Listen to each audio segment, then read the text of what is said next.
तो बी सुदर्शन रेड्डी विपक्ष के उम्मीदवार होंगे। विपक्ष ने भी अपने उपराष्ट्रपति पद के उम्मीदवार की घोषणा कर दी है। ये इस वक्त की बड़ी खबर है। बी सुदर्शन रेड्डी विपक्ष के उपराष्ट्रपति पद के उम्मीदवार होंगे। तो ये इस वक्त का बड़ा अपडेट। सुप्रीम कोर्ट के पूर्व जस्टिस है सुदर्शन रेड्डी और वो विपक्ष के उम्मीदवार होंगे। संविधान के मूल्यों को प्रतिबिंबित करते हैं। मूल्यों के लिए उन्होंने अपनी सारी जीवन लड़ाई लड़ी है, वो उम्मीदवार बने हैं और सारे विपक्ष पार्टियों ने सर्वसम्मति से इनका नाम चुना है। मैं खड़गे जी का शुक्रगुजार हूं कि उन्होंने सारे विपी है। मैं अभी आपको भोजन के लिए आमंत्रित करता हूं। शुक्रिया।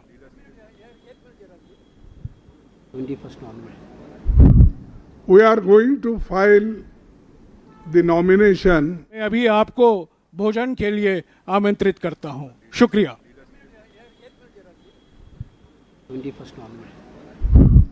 We are going to file the nomination on 21st. So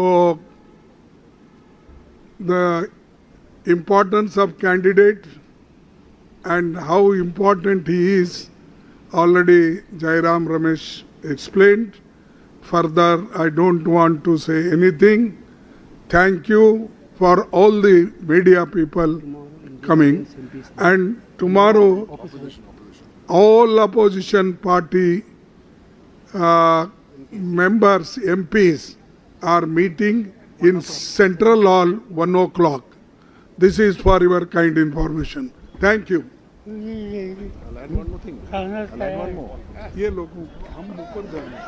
Just to add one more point, Mr. Kharge has said everything there is. All opposition parties is the phrase he used quite correctly. Just to let you all know, the Aam Aadmi Party is also on board.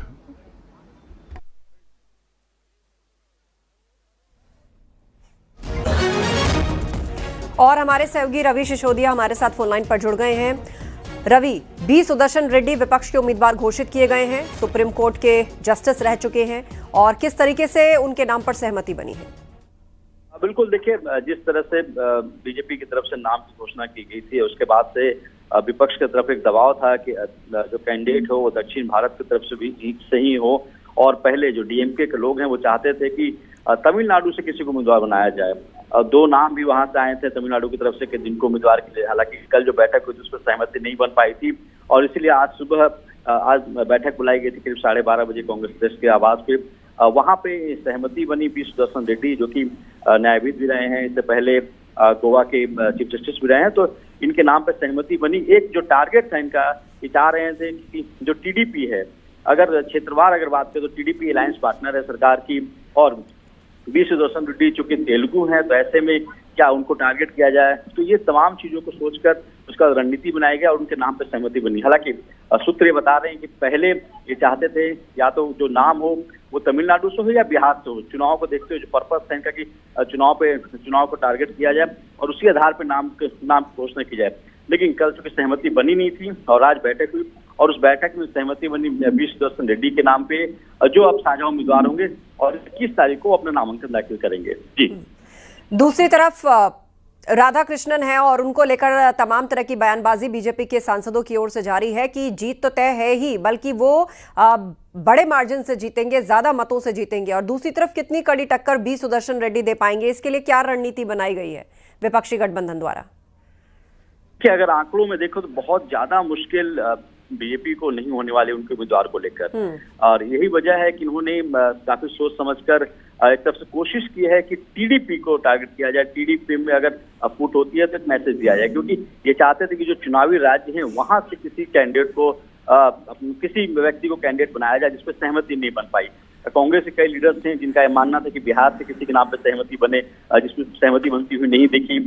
DMK चाहती थी कि तमिलनाडु से बने, क्योंकि जो राधाकृष्णन है वो तमिलनाडु से आते हैं, तो ऐसे में डीएमके के ऊपर भी एक दबाव था, क्योंकि वो जिस तरह के राजनीति क्षेत्र की राजनीति करते हैं, तो ऐसे में उनके ऊपर भी दबाव था और इसलिए वो लगातार दबाव भी बना रहे थे कि जो इनका उम्मीदवार हो, साझा उम्मीदवार जो हो, वो कहीं ना कहीं तमिलनाडु से हो। लेकिन इसमें सहमति बनी नहीं इनकी टारगेट है कि हम आंकड़ों को लेकर जानते हैं कि आंकड़े इनके पास है नहीं। टीडीपी का अगर सहयोग की जरूरत पड़ेगी, अगर जिस तरह से कहते हैं तेलुगु अस्मिता की अगर बात आती है, तो ऐसे में इन्होंने अपने तरफ से कैंडिडेट उतारा है। हालांकि ये जरूर कह सकते हैं कि कई नाम पे मंथन हुए थे और उसके जो कैंडिडेट दिए गए वी सुदर्शन रेड्डी उनको इसलिए दिया गया ताकि जो तेलुगु अस्मिता है उसको लेकर आगे बढ़ेंगे।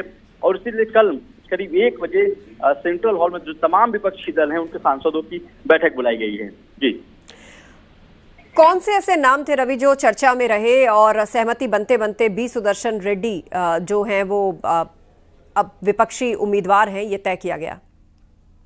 देखिए, अन्ना दुरई तमिलनाडु से हैं, हम साइंटिस्ट भी रहे हैं, एक उनके नाम को लेकर कहा जाता है। टी सिवा जो कि सांसद भी हैं, हालांकि उनके नाम पे भी चर्चा हुई थी। अगर आप बात करें टीएमसी, तो टीएमसी की तरफ से तुषार गांधी के नाम पे चर्चा थी। उन कहा जाता है कि अगर वो तैयार होते हैं तो ऐसे में वो उनको बैक कर सकते हैं। और तमाम पहलुओं को देखा गया, आने वाले दिनों में चुनाव हैं, वहां से अगर कैंडिडेट दिया जाए तो कैसा रहेगा वो देखा गया। क्योंकि डीएमके के ऊपर एक तरह से नैतिक दबाव था जब राधाकृष्णन को जब उम्मीदवार बनाया गया, तो चूंकि वो तमिलनाडु से ही आते हैं, तो ऐसे में उनके तरफ से ये दबाव था कि तमिलनाडु कहीं अगर कोई व्यक्ति उम्मीदवार हो तो अच्छा रहेगा। हालांकि मैसेजिंग की बात है, क्योंकि ये भी जानते हैं कि आंकड़े या नंबर इनके पास नहीं है उम्मीदवार को जिताने के लिए, लेकिन क्योंकि गेम मैसेज का होता है इसलिए इनकी तरफ से कल कोशिश की जा रही थी, जिसमें सहमति बनती हुई नहीं दिखी। और उसके बाद आज जो बैठक हुई, उस बैठक में वी सुदर्शन रेड्डी के नाम पर सहमति बनी और 21 तारीख को नामांकन दाखिल करेंगे। जी, चलिए, बहुत बहुत धन्यवाद चर्चा के लिए रवि। तो वी सुदर्शन रेड्डी विपक्ष के उपराष्ट्रपति पद के उम्मीदवार होंगे।